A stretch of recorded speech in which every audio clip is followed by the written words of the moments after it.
I'm about to show you a guitar that appears to have perfect action if you measure it on the 12th fret, but the setup is completely wrong.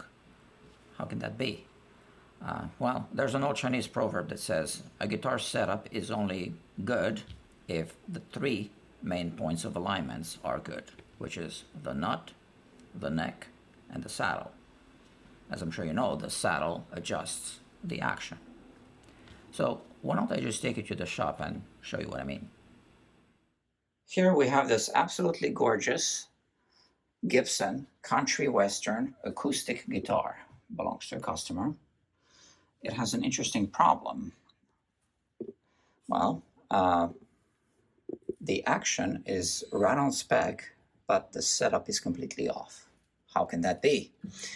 Well, let's first look at the saddle here. As you can see, the saddle height is low, especially here on the high E string, which reduces the break angle of the string, it affects the sound, etc., etc. So I want to explain what's wrong with the setup, even if the action is perfect. First, we're going to look at the relief of the neck. So the relief is just the curvature of the neck. The neck needs to be slightly bent like bow and arrow. So let's discuss how this guitar is positioned on the bench. It's resting right here and nowhere else. So there's nothing lifting the neck here, further bowing the neck. This is how it is. The relief that we want to see on a neck with perfect frets would be, well, it's up for debate, but I go for 6/1000ths of an inch, which is 0.15 millimeters. So 6/1000ths measured against the straight edge on the 8th fret. But I measured 20, which is more than 3 times 6. How did we measure this? Well, we just place a straight edge on the fretboard, and as you can see, 20/1000ths of an inch fits between the 8th fret and the straight edge. Okay, so that's how we measure it. So the relief is raising the strings higher, which means somebody lowered the saddle because the strings were too high. But the proper procedure is to adjust the relief first. So why don't we have a look at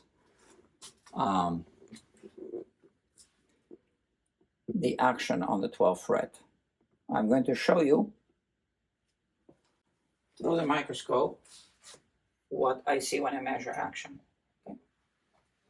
So we place the guitar here and we focus on the 12th fret. So we can see this is the 12th fret because here we have this inlay.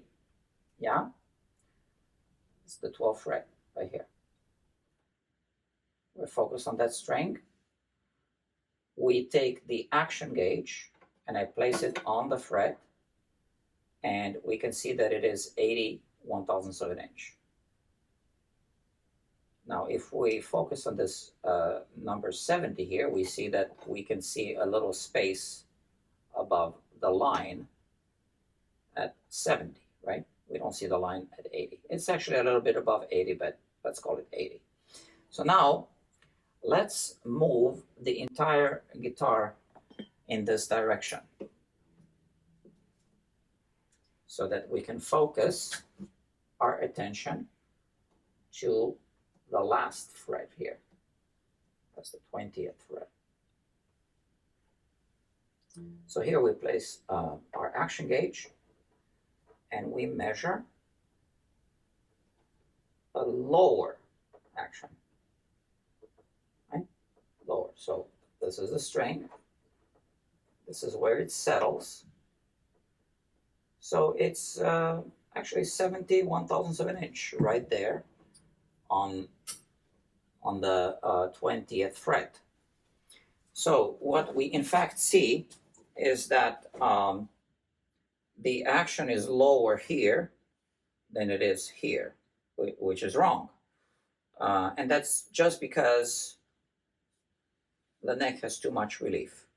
So how are we going to fix this? The best way to fix it would be to first adjust the relief and then fit a new saddle. If we don't have a new saddle, or if we cannot make one, we can make a shim that goes underneath the saddle. But I like to avoid that, especially when we already have a transducer. This is an acoustic electric guitar. So I'm not going to show you the whole setup procedure, because this video is just about how a setup could be actually wrong, even if you have the correct string height on the guitar.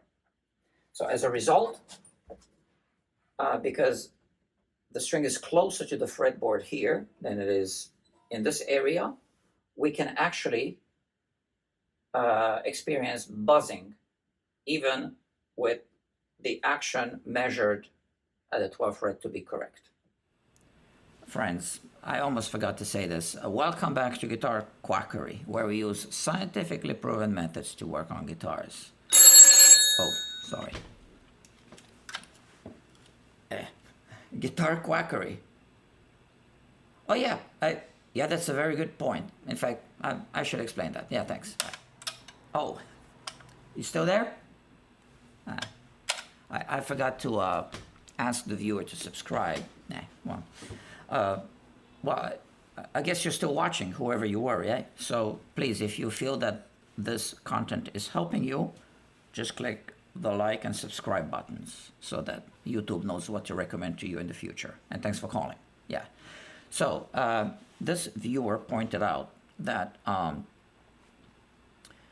the action is actually not correct because we only measured the action on the 12th fret. And that's true, right? So the neck is a curve, and we could measure it elsewhere as well. Well, in our case, we did measure it on the 20th fret just to prove the point. But if I had measured the action on the 8th fret, we would have discovered, because that's the middle of the neck, where the neck is dipping the most, right? So we would have discovered that the action is most likely higher on the 8th fret than on the 12th fret.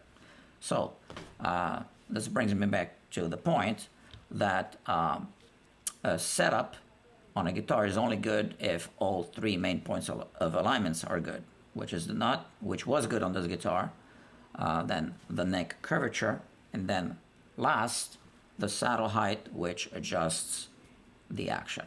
Hopefully this was helpful to you. And if you feel you want to buy me a coffee, you can click the link below that says buy me a coffee. And I'll see you next time. Thank you very much. Bye-bye.